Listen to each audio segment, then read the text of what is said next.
Bonjour et bienvenue dans cette vidéo, pour cette édition de l'actualité du Real Madrid, en ce vendredi 2 février 2024.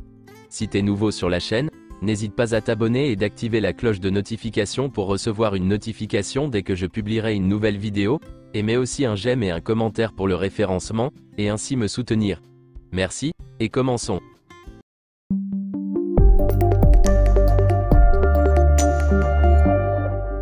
Le Real Madrid ramène les 3 points de son déplacement à Retafe, et reprend la tête de la Liga.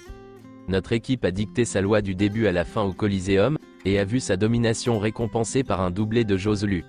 Il a inscrit son premier but d'une belle tête à la 14e minute, avant de doubler la mise d'imprécise frappe du gauche à l'entrée de la surface à la 54e minute.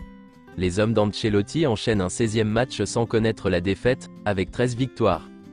Joselu a été l'homme du match. Carlo Ancelotti a comparu en salle de presse du Coliseum pour y analyser la victoire du Real Madrid à Retafe. L'entraîneur a déclaré ceci. Retafe a mis beaucoup de centres. En première période, Tchouaméni nous a aidés sur les ballons aériens. En seconde, Camavinga a également fait son travail, et nous avons un peu changé le système pour contrôler les côtés. Nous avons baissé le bloc, et prendre les devants dans ce match nous a permis de jouer plus en transition. Concentré sur le derby de Madrid ? Si nous gagnons les 2 prochains matchs, nous aurons 6 points de plus au classement, ce serait bien. Mais la saison est longue. L'équipe était en forme de la première à la dernière minute. Nous allons maintenant préparer le derby. 5e jaune pour Tchouaméni.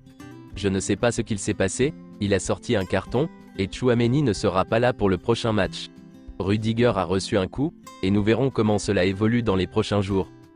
Le coup reçu par Rudiger ? Nous avons 2 jours pour qu'il récupère. Il a reçu un gros coup dans le muscle.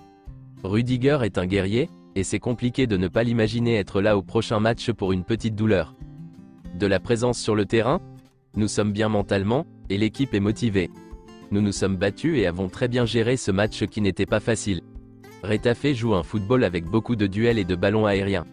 Nous avons été très présents sur le terrain, car nous avons de très forts joueurs. Le match de Vinicius Junior ? Je l'ai remplacé car le match était sur le point de se terminer et que nous le gérions bien. Je l'ai remplacé pour les dernières minutes, car il n'était plus aussi efficace. Mais il a eu bien des occasions en contre-attaque avec Bellingham et Valverde. J'ai également bien aimé le match de Luka Modric. Le jaune reçu à la fin du match ? J'ai dit à l'arbitre qu'il y avait pénalty sur Brahim Diaz, et il m'a mis un carton. L'arbitre m'a donné un carton, et n'a pas sifflé de pénalty. Je ne veux pas parler de cela mais du match, car nous avons été incroyables. Nous sommes très contents. Le grand match de Joselu ? Joselu fait tout ce qu'il faut pour rester. Il est incroyablement bon. C'est une bénédiction d'avoir un attaquant de cette qualité. Il est toujours prêt quand il est titulaire, mais aussi quand il rentre en cours de match, il aide toujours l'équipe. C'est une personne très humble, et nous sommes ravis de l'avoir. Les défenseurs centraux ? Nous avons des centraux parce que Tchouaméni a été bon ce soir. Nous avons également Rudiger. Le 11 de départ contre l'Atlético de Madrid pourrait être modifié. Il y a une idée au sein du staff du Real Madrid que certains changements devront être faits, pour s'adapter au jeu que Simeone proposera. José María Sánchez Martínez sera l'arbitre du match contre Atlético Madrid. Selon Marca, l'annonce du Real Madrid aujourd'hui portera sur un parrainage avec HP. Le Real Madrid a conclu un accord d'$1 million avec HP, qui deviendra l'un des principaux sponsors du Real Madrid. HP imprimera son nom sur la manche des maillots du Real Madrid. HP devrait donc apparaître sur les manches des maillots du Real Madrid dans les prochains jours. Selon AS, le Real Madrid gagnera environ 70 millions d'euros par an, grâce au nouveau partenariat avec HP. Le Real Madrid devrait gagner environ 1 milliard d'euros par saison, à partir de la saison prochaine. Le Real Madrid gagnera 250 millions d'euros par an, uniquement grâce au sponsor des maillots. 117,6 millions d'euros d'Adidas, 70 millions d'euros de Fly Emirates, et environ 70 millions d'euros de HP. Carlo Ancelotti a demandé à Arda Güler de mettre plus d'intensité dans son jeu. Arda Güler jouit d'une confiance totale. Le staff l'aide, prend soin de lui et le conseille, car ils sont pleinement conscients qu'ils ont affaire à un footballeur d'un autre genre. Le procès intenté par le Real Madrid et l'Athletic Bilbao contre la Liga et le CVC s'est tenu hier matin. Les 2 clubs ont déclaré devant le juge qu'ils ne s'opposeraient pas à l'opération CVC si elle était effectuée légalement, c'est-à-dire directement entre les 38 clubs et le fond. De cette manière, l'association patronale présidée par Javier Tebas quitterait l'opération en tant que prêteur et intermédiaire, et sa viabilité économique ne serait pas compromise. Selon les dernières nouvelles, Luka Modric ne veut pas aller jouer en Arabie Saoudite ou en MLS. Il pense qu'il a encore 2 ans au Real Madrid au niveau de l'élite. Cela lui fait très mal d'être sur le banc, mais il savait qu'il aurait moins joué cette saison. Modric restera si le club lui offre le renouvellement, il ne veut pas de l'Arabie Saoudite. Le Real Madrid a cependant des doutes à son sujet. Le Real Madrid a attendu jusqu'à mercredi pour voir si un club d'Arabie Saoudite voudrait signer Luka Modric, mais Luka Modric a été clair, et il n'a même pas envisagé un déménagement en janvier.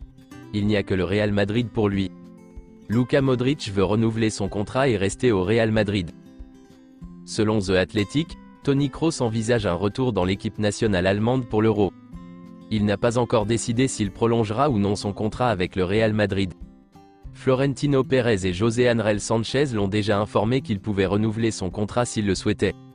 C'est officiel, Peter, jeune ailier de la Castilla, rejoint Valence sous forme de prêt, avec une option d'achat. Selon José Félix Diaz, Kylian Mbappé devrait annoncer en février qu'il ne renouvellera pas son contrat avec le PSG. Le Real Madrid n'a pas discuté de Kylian Mbappé lors de réunions, jusqu'à la semaine dernière, maintenant la situation a changé. Le Real Madrid parle maintenant d'avoir Kylian Mbappé dans la même équipe que Bellingham, Vinicius, Endrick, Valverde, Camavinga, Tchouaméni et Rodrigo. Et pour finir, voici quelques déclarations de Jude Bellingham. Je me sens chez moi ici. J'ai pris un bon départ, il s'agit maintenant de le maintenir pendant de très nombreuses saisons. Le plus beau dans cette équipe, c'est que tout le monde est tellement heureux pour tout le monde pendant les célébrations. Bien sûr, vous recevrez quelques gifles de Rudiger, dit-il en riant. Jouer au football, prendre du plaisir, rentrer à la maison, et être un bon garçon, c'est important. La Super Coupe d'Espagne? C'était une grande expérience de remporter mon premier trophée. Nous avons dominé le premier match, et n'avons pas eu la chance d'aller en prolongation, puis en finale, nous avons montré notre classe. J'espère que c'est le début d'une longue série de trophées. Je m'amuse beaucoup ici, je suis très heureux. Vous savez que le club est grand, mais quand vous arrivez ici, vous le réalisez pleinement. C'est le plus grand club du monde. Mes coéquipiers et l'entraîneur sont très calmes, c'est un environnement formidable. Jouer au Santiago Bernabéu est spécial. On a l'impression d'être dans un colisée et d'être un gladiateur. C'est tout pour cette édition de l'actualité du Real Madrid, et merci d'avoir suivi la vidéo. Abonne-toi et mets un j'aime si t'as aimé la vidéo, et mets aussi un commentaire en donnant ton avis, et à la prochaine pour plus d'infos sur le Real Madrid.